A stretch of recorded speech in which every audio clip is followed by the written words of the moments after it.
Sehemu ya tatu, thalithan, kipengele cha tatu, qauluhu, aliposema wa hiya ala ma akhbara bihi nabiyuna Muhammadun sallallahu alayhi wasallam an hadhihi al-umma 72 firqa. Hichi kipengele hiki maana yake anasema huwa mutaalliqun bi firaqil umma. Elimu hii ni yenye kufungamana na makundi ya umma huu wa Kiislamu. Huwa mutaalliqun, ni yenye kufungamana bi firaqil umma, na makundi ya umma, duna alfiraqil kharijati an ummati alislam, basi na makundi yaliyotoka katika umma wa Kiislamu. Kama vile makundi gani? Mayahudi, sawa, manasara na mapote yao hatuyazungumzi sisi, sababu si makundi ya nini, ya Kiislamu. Kwa hiyo ilmu maqalat alfiraq, ilmu maqalat alfiraq ni mambo mangapi tunazungumza? Mambo matatu. Jambo la kwanza,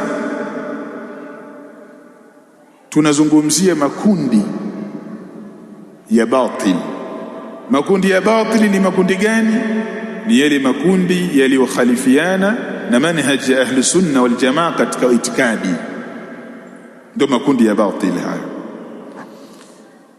Tofauti tunazozungumzia hapa ni tofauti za kiitikadi, sawa, sio tofauti za kifiqhi, tofauti za nini? Za kiitikadi.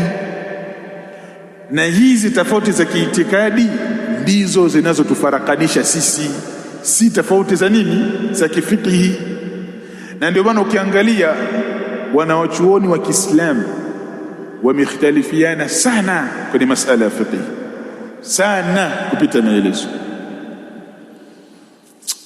Kuna kitabu kinaitwa Bidayatul Mujtahid wa Nihayatul Muqtasid, nimekiona hapa katika vitabu kwenye hili sanduku la vitabu hapa, Bidayatul Mujtahid wa Nihayatul Muqtasid. Kitabu hiki kimeandikwa na al-Imam Ibn Rushdi al-Hafidi katika madhhabu ya Malikia.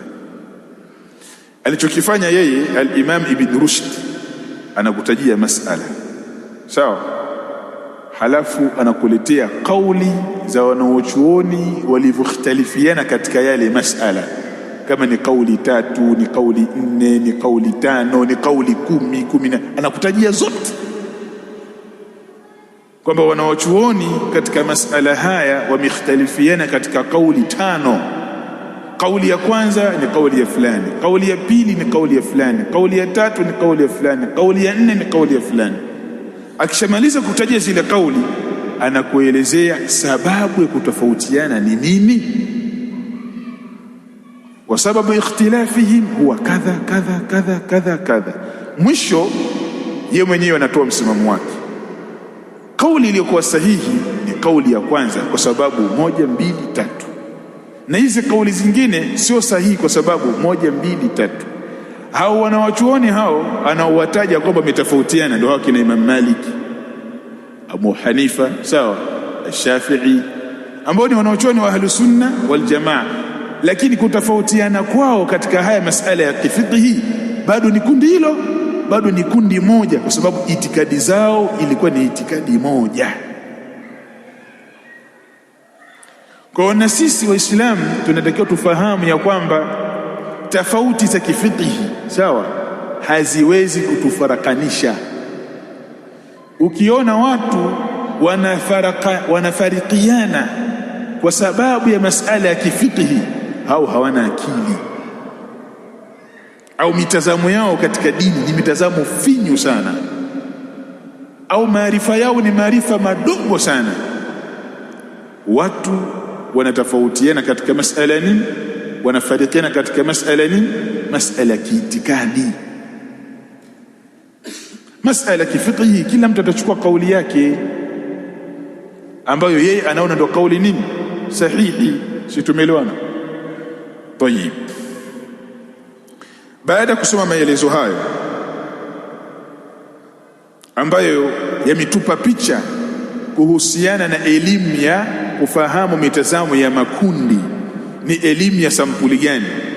Bila shaka mpaka hapa tumeona au tumeshaona umuhimu wa kuwa na elimu hii, si kwa watu maalum, kwa kila Muislamu lazima elimu hii uwe nayo, kwa sababu usipokuwa na elimu hii wewe hujui kundi lilokuwa nalo ni kundi gani, ni kundi sahihi au ni kundi la batili.